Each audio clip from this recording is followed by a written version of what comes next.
এই মুহূৰ্তত এটা বিগ ৱাৰ আপডেট লৈ আহিছোঁ সকলো অসমবাসী ৰাইজৰ সন্মুখত।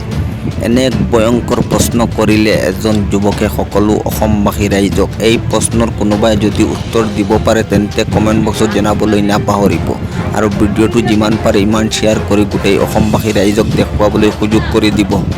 মই কওঁ কংগ্ৰেছক ভোট দিয়াতে এআইডিএফক ভোট দিয়াটোৱে সংখ্যালঘুৰ কাৰণে শ্ৰেষ্ঠতম হ'ব। সংখ্যালঘু ভোটক কোনো গুৰুত্ব নিদিয়ে কংগ্ৰেছে, জানে যে আমি তেওঁলোকক কিবা দিওঁ নিদিওঁ তেওঁলোকে আমাক ভোট দিবই। সেইকাৰণে কংগ্ৰেছক ভোট দিয়াতকে এআইডিএফ বা বিজেপিক ভোট দিয়াই শ্ৰেষ্ঠ, কিন্তু সেই কথাটো সদায় মনত ৰাখিব।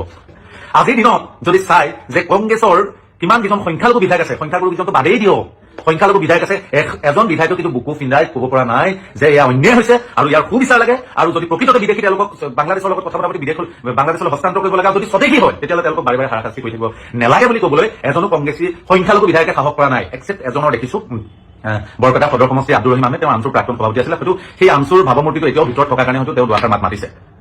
সেই আপোনালোকে যে জাকিৰ হুছেইন চিদ্দা জিন্দাবাদ চিঞৰে, ৰকিবুল হুছেইন জিন্দাবাদ চিঞৰে, কিমান ভাৰতবৰ্ষৰ ভিতৰত ইতিহাস সৃষ্টি কৰি পেলাই ধুবুৰীৰ গোটেই মিয়াই ৰকিবুলক বুদ্ধিতে জিকাইছিলে, কিন্তু আজি ৰকিবুলে কি কৰিব লাগিছিলে? আজি যদি বেলেগ এটা জনগোষ্ঠীৰ হ'ল হয়, আজি চাহ জনগোষ্ঠীৰ যদি তেনেকুৱা সমস্যা থাকিল হয়, চাহ জনগোষ্ঠীৰ বিধায়কসকলে আহি ঢকিয়াই বিধানসভা লোকসভাৰ সন্মুখত বহি দিলে হয়, বিধায়ক পদ এৰি দিলে হয়, সাংসদ পদ এৰি দিলে হয়।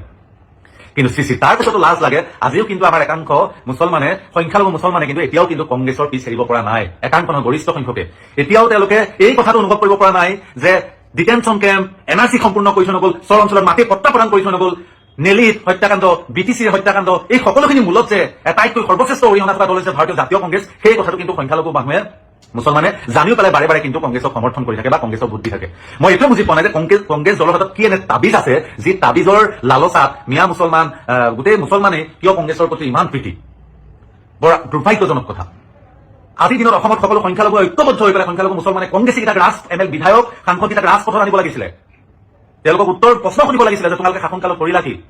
প্ৰকৃত স্বদেশী মানুহ কিয় বিদেশী নামত শাস্তি খাব লগা হৈছে? সকলোকে আহ্বান জনাওঁ, আজিও বুজি উঠাৰ সময় আছে। আজিৰ দিনতো কংগ্ৰেছী মিয়া মুছলমান যিকেইটা বিধায়ক আছে, বিধায়ককেইটাৰ ফেচবুকৰ পৃষ্ঠাকেইটা লুটিয়াই চাওক। গৌৰৱ গগৈ অসম প্ৰদেশ কংগ্ৰেছ কমিটিৰ সভাপতি হৈছে, তাক লৈ উৎফুল্লিত হৈ আছে। এই যে মানুহবিলাক যে হাৰাশাস্তিৰ সন্মুখীন হৈ আছে তাক লৈ পেলাই কিন্তু এটাও প্ৰতিবাদী অন্তত ৰাজপথতটো বাদেই দিয়ক তেওঁলোকৰ কথা, ছচিয়েল মিডিয়াৰ জৰিয়তে এটা প্ৰতিবাদ কৰিবলৈ সক্ষম হোৱা নাই। কিন্তু এই কথাটো কিন্তু চাব, আমি এটা কথা মনত ৰাখিব, এতিয়াও কিন্তু তেওঁলোকে গৈ পেলাই নিৰ্বাচনৰ আগত গৈ পেলাই এআইডিএফক বদনাম কৰে, এআইডিএফে আমুক কৰিলে বুলি কওঁ। মই কওঁ কংগ্ৰেছক ভোট দিয়াতে এআইডিএফক ভোট দিয়াটোৱে সংখ্যালঘুৰ কাৰণে শ্ৰেষ্ঠতম হ'ব। সংখ্যালঘু ভোটক কোনো গুৰুত্বই নিদিয়ে কংগ্ৰেছে, জানে যে আমি তেওঁলোকক কিবা দিওঁ নিদিওঁ তেওঁলোকে আমাক ভোট দিবই। কিন্তু এআইডিএফ দলটো অহাৰ পৰা মোৰ ব্যক্তিগত অভিমত যে এআইডিএফ দলটো অহাৰ পৰা অন্তত সংখ্যালঘুৰ পদূলি কংগ্ৰেছী নেতাবিলাকে ইলেকশ্যনৰ আগত অন্তত ভোট ভিক্ষা কৰি যাব লগা পৰিস্থিতি আহিছিল।